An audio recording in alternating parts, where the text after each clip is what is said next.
Bienvenidos a Devocional Vendimia para este 5 de enero. Peregrinos en tierra extraña.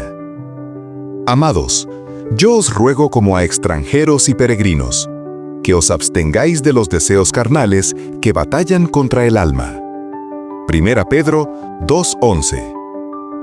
En este quinto día del año 2026, cuando ya hemos recorrido los primeros pasos de nuestra jornada anual, es momento de detenernos y reflexionar sobre una verdad fundamental que define nuestra existencia como creyentes.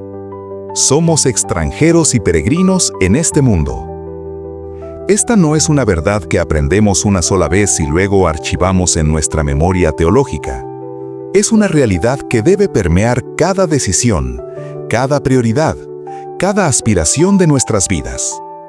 El apóstol Pedro, escribiendo bajo la inspiración del Espíritu Santo a creyentes que enfrentaban persecución y dificultades, les recordó esta verdad esencial, y nos la recuerda a nosotros hoy. Como todo privilegio implica responsabilidades, nuestra identidad celestial conlleva exigencias concretas para nuestra vida terrenal. La naturaleza de nuestra identidad: extranjeros y peregrinos.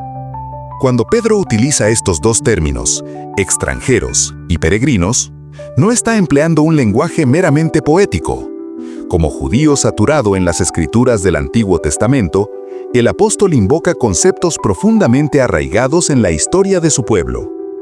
Recordemos las palabras conmovedoras del rey David, quien al aproximarse al final de su vida, confesó ante Dios: «Porque nosotros, extranjeros y advenedizos, somos delante de ti, como todos nuestros padres, y nuestros días sobre la tierra, cual sombra que no dura». Primera de Crónicas 29:15. Esta confesión resuena con las palabras anteriores del patriarca Jacob.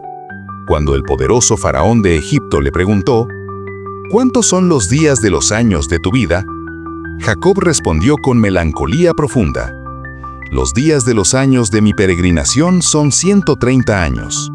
Génesis 47, 8 al 9. Pero Jacob no simplemente lamentaba la brevedad de sus días, estaba revelando la naturaleza misma de su existencia. Era un peregrino, uno que vivía en tiendas como extranjero en la mismísima tierra prometida. El autor de Hebreos ilumina esta realidad. Por la fe habitó como extranjero en la tierra prometida como en tierra ajena, morando en tiendas con Isaac y Jacob, coherederos de la misma promesa, porque esperaba la ciudad que tiene fundamentos, cuyo arquitecto y constructor es Dios. Hebreos 11, 9 al 10. Una anécdota ilustrativa. Permítame compartir una historia que captura poderosamente esta verdad. En el siglo XIX, un misionero británico llamado C.T. Studd heredó una fortuna considerable tras la muerte de su padre. Era uno de los atletas más célebres de Inglaterra, estrella del equipo de cricket de Cambridge. El mundo literalmente estaba a sus pies. Sin embargo, después de su conversión a Cristo, Studd comenzó a experimentar una profunda inquietud espiritual. Las comodidades y lujos que antes le atraían, ahora le parecían extrañamente vacíos. En sus propias palabras: «Me sentía como un extraño en mi propia casa, como visitante en mi propio país». En un acto que escandalizó a la sociedad victoriana, Studd donó toda su herencia a diversas causas misioneras y partió hacia China, África e India, viviendo literalmente en tiendas durante gran parte de su ministerio. Cuando le preguntaron por qué había renunciado a tanto, respondió con simplicidad desarmante: «Si Cristo Jesús es Dios y murió por mí, entonces ningún sacrificio que yo pueda hacer por Él será demasiado grande». Studd había comprendido lo que Pedro enseñaba. Los creyentes son extranjeros y peregrinos. Ya no pertenecen a este mundo, aunque vivan en él. Dos dimensiones de nuestra identidad. La primera palabra, extranjeros, enfatiza que aunque vivimos en el mundo, no pertenecemos al mundo. Juan 17:16. Un cambio radical ha ocurrido en nuestras vidas. Ya no nos sentimos completamente cómodos con las cosas terrenales, ni con aquellos que no conocen a Cristo. Los creyentes a quienes Pedro escribía antes participaban libremente de las fiestas y orgías paganas, pero ahora ya no deseaban hacerlo. Sus antiguos amigos y compañeros no lo entendían. Los consideraban extraños, prácticamente extraterrestres. La segunda palabra, peregrinos, enfatiza que somos transeúntes en esta vida. Antes de conocer a Cristo, estos creyentes no veían más allá de la existencia terrenal. No tenían otra cosa por la cual vivir. La muerte les provocaba pánico. Hebreos 2:15. Por lo que se esforzaban por exprimir cada gota de placer de esta vida. Su filosofía era, comamos y bebamos, porque mañana moriremos.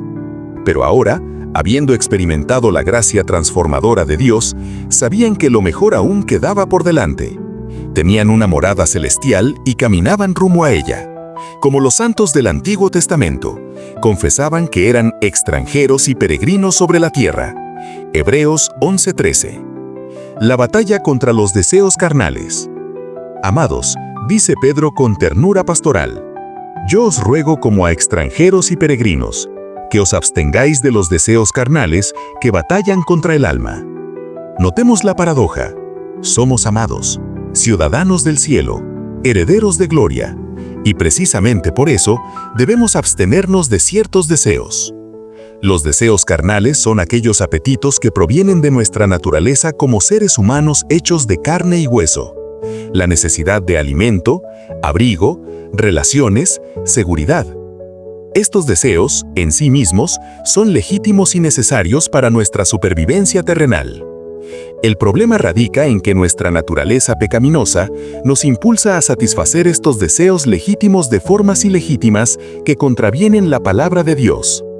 La palabra griega que Pedro utiliza, epitumía, significa deseos intensos, deseos insistentes, deseos que exigen satisfacción inmediata.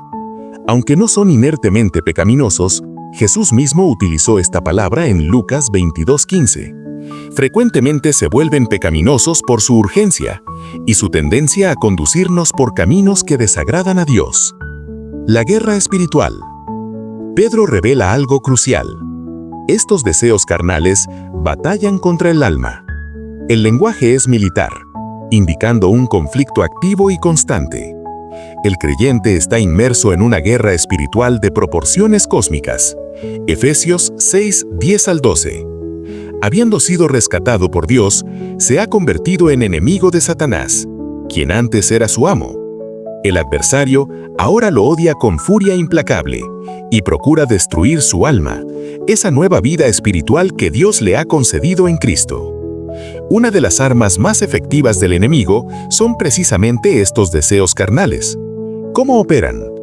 Como maleza invasora, estos deseos pueden ahogar la palabra de Dios y sofocar la vida espiritual. Marcos 4:19. Son peligrosos porque abundan en el mundo y dirigen la vida de los inconversos. Efesios 2:3. Distorsionan la existencia humana, produciendo vicios destructivos. Efesios 4:22. Hunden a los hombres en destrucción y perdición. Primera de Timoteo 6:9. Esclavizan y seducen con promesas vacías. La estrategia de victoria. Si estos deseos carnales son tan peligrosos, ¿cómo podemos obedecer la exhortación de Pedro y vencerlos?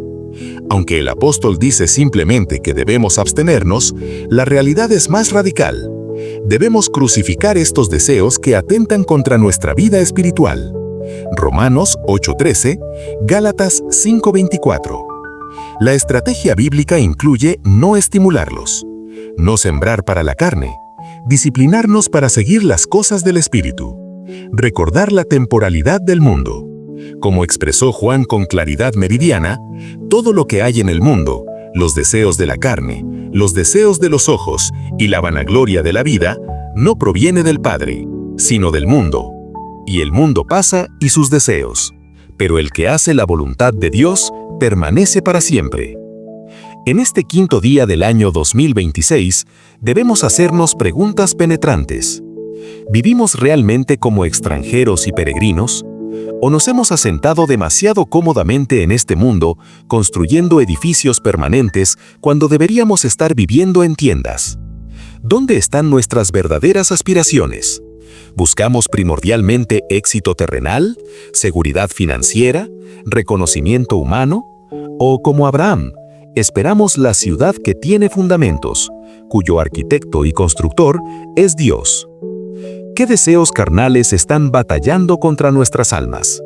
Sea honesto. Hay apetitos por entretenimiento, comodidad, aprobación, placer, que están sofocando su vida espiritual. ¿Estamos crucificando la carne o acariciándola? No basta con controlar ciertos deseos. Debemos crucificarlos. La cruz no es un método de manejo, sino de ejecución. Oremos. Padre Celestial, en este inicio del año 2026, reconocemos que somos extranjeros y peregrinos en este mundo. Perdónanos por las veces que nos hemos asentado demasiado cómodamente en esta tierra temporal, olvidando que nuestra verdadera ciudadanía está en los cielos. Esto fue una producción de Vendimia Church.